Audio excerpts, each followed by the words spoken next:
Inilah kisah seorang pemuda kaya yang menyamar jadi office boy. Kekasihku adalah karyawanku. Versi Kauri TV, episode 245. Iya benar, saya akan ikuti perintahmu, jawab Pak Fajri, yang duduk di kursi, sambil berhadap-hadapan dengan Yudi. Lalu Yudi berkata, tolong pecat mereka, karena mereka ini tidak punya etika. Perusahaan Bapak akan bangkrut kalau perusahaan Bapak dipimpin oleh para staf yang tidak punya etika seperti ini, kata Yudi. Dengan sontak, mereka berempat pun terkejut, karena tidak sesuai dengan harapan mereka. Karena mereka kira, kalau mereka berempat itu akan diberi penghargaan, tapi ternyata malah sebaliknya. Dengan berat hati juga, Pak Fajri harus memecat keempat karyawan kepercayaannya, dengan berkata, kalian sudah dengarkan, kalian dipecat, dan jangan kembali lagi ke perusahaan ini, kata Pak Fajri. Mereka pun jadi aneh, kenapa bosnya itu malah tunduk dan patuh pada orang yang hanya berseragam office boy. Lalu mereka berkata, Bapak nggak salah nih, Bapak mau memecat saya, kata mereka. Yang berbicara serempak, iya benar, saya tidak salah, dan ini keputusan saya, untuk memecat kalian. Banyak orang yang lebih baik dari kalian semua, yang jabatannya masih rendah atau di bawah kalian, kata Pak Fajri. Tidak habis pikir, bosnya itu malah berubah seperti itu. Mereka pun menjadi aneh dengan perubahan sikap Pak Fajri ini. Sebenarnya Bapak kenapa kok Bapak jadi berubah begini? Kata salah satu dari mereka. Sudah, tidak perlu beralasan apa-apa lagi. Kalian cepat berkemas, kemudian ambil gaji kalian, lalu kalian cepat pergi dan tinggalkan perusahaan ini, kata Pak Fajri. Lalu mereka pun tanpa berkata apa-apa lagi, dan tidak bisa membela diri lagi, selain harus mengikuti perintahnya, bahwa mereka dipecat. Setelah keluar dari ruangan, mereka pun berkata, sebenarnya ada apa ini? Kenapa Pak Fajri berubah gitu ya? Nggak tahu. Saya juga heran, kenapa Pak Fajri itu jadi patuh dan tunduk gitu ya? Padahal dia hanya seorang office boy. Apa coba yang ditakutkan dari seorang office boy? Kata salah satu di antara mereka yang membicarakan perihal perubahan Pak Fajri. Iya, saya juga heran, kata mereka, sambil berkemas barang-barangnya. Dan seperti biasa, Pak Fajri menelpon bagian keuangan untuk menggaji 5 kali lipat untuk 4 stafnya yang baru saja dipecat oleh Pak Fajri. Bagian keuangan pun makin kebingungan, ada apa? Sampai-sampai 5 orang karyawannya dipecat 5 orang sekaligus di hari yang sama, padahal 4 orang itu menduduki jabatan penting di perusahaan tersebut. Tapi mereka sadar kalau mereka hanya seorang karyawan, jadi tidak bisa apa-apa selain mengikuti sang bos besarnya itu, karena mereka hanya bisa menjalankan perintah saja. Setelah semua dipecat, dan setelah semuanya pergi meninggalkan perusahaan, kemudian Pak Fajri berkata, ada lagi yang harus saya lakukan, agar Mas Yudi ini tidak menceritakan perihal kejadian semalam kepada Apandi.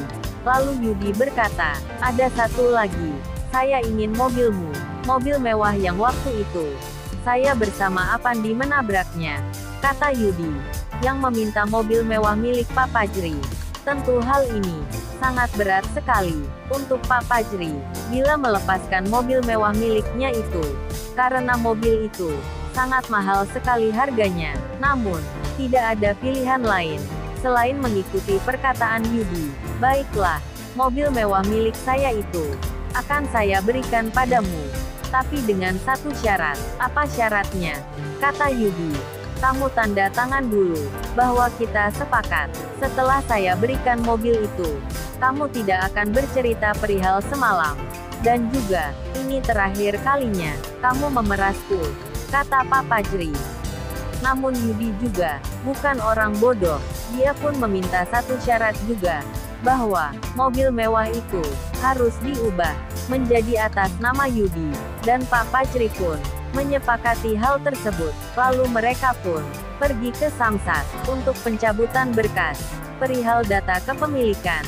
Di sana, Pak Fajri meminta pihak Samsat untuk mengubah data kepemilikan mobil mewahnya menjadi atas nama Yudi. Selepas itu, setelah semuanya selesai, mereka berdua pun kembali lagi ke kantor untuk tanda tangan kesepakatan. Lalu Yudi pun menandatanganinya. Selepas semuanya selesai, tanda tangan kesepakatan kedua belah pihak. Kemudian, Yudi menelpon temannya. "Halo bro, saya minta bantuanmu. Tolong ambil motor saya di perusahaan," kata Yudi, sambil menyebutkan nama perusahaannya. Karena temannya tidak tahu, Yudi pun langsung mengirim lokasi via WhatsApp agar mengambil motornya, sebab dirinya sudah memiliki mobil mewah, dan temannya pun menyanggupinya untuk mengambil kendaraan tersebut. Sedangkan Yudi ini, hari ini, langsung menuju ke tempat kerjanya, yaitu di perusahaan Pak Angga. Sementara Apandi, saat ini, sudah berada di perusahaan cabang. Dia dan rekan kerja lainnya sedang menyiapkan ruangan untuk sebuah pertemuan bersama orang yang memiliki jabatan tinggi di perusahaan pusat. Apandi dan rekan kerja lainnya pun saat ini sedang sibuk-sibuknya mempersiapkan sebuah ruangan yang dimandori langsung oleh pemimpin perusahaan cabang. Salah sedikit pun langsung dimarahi. Kerjanya yang betul dan harus rapi, karena kita akan kedatangan petinggi dari perusahaan pusat. Jadi, serapi mungkin, kata pimpinan perusahaan cabang yang berbicara dengan para office boy agar kerja yang baik. Sedangkan di luar sudah ditunggu oleh adik perempuannya untuk menyambut kedatangan petinggi dari perusahaan pusat. Saat duduk dan sambil main HP, tiba-tiba ada mobil mewah milik perusahaan pusat yang sedang memasuki perusahaan cabang tersebut. Dia adalah Viana yang datang bersama supir dari perusahaan. Karena Pak Angga melarang Viana untuk membawa mobil pribadinya, sebab ini adalah kunjungan ke perusahaan cabang, sehingga diwajibkan untuk memakai fasilitas dari perusahaan pusat. Kemudian, Viana pun turun dari kendaraan mewah tersebut. Adik dari pimpinan perusahaan cabang pun langsung menghampirinya dan menyambut kedatangannya, lalu berkata, "Selamat menjelang siang Bu." "Iya siang," jawab Viana, sambil terus melangkah ke dalam. Namun, karena dirinya belum dapat aba-aba dari kakaknya, dia pun mencoba menghalang-halangi Viana dengan berbicara ini dan itu. Pembicaraan yang tidak begitu penting untuk memperlambat Viana, karena di dalam itu masih dalam proses untuk mempersiapkan penyambutannya. Akhirnya, Viana pun teringat dengan perkataan Apandi bahwa ruang dapurnya gelap sekali, karena mereka mengira kalau dapur itu tidak akan diperiksa oleh orang yang dari kantor pusat, sehingga tidak perlu membereskan semua itu. Namun, Viana malah menuju ke dapurnya. Adik pemimpin perusahaan cabang pun makin panik ketika melihat Viana malah menuju ke dapurnya.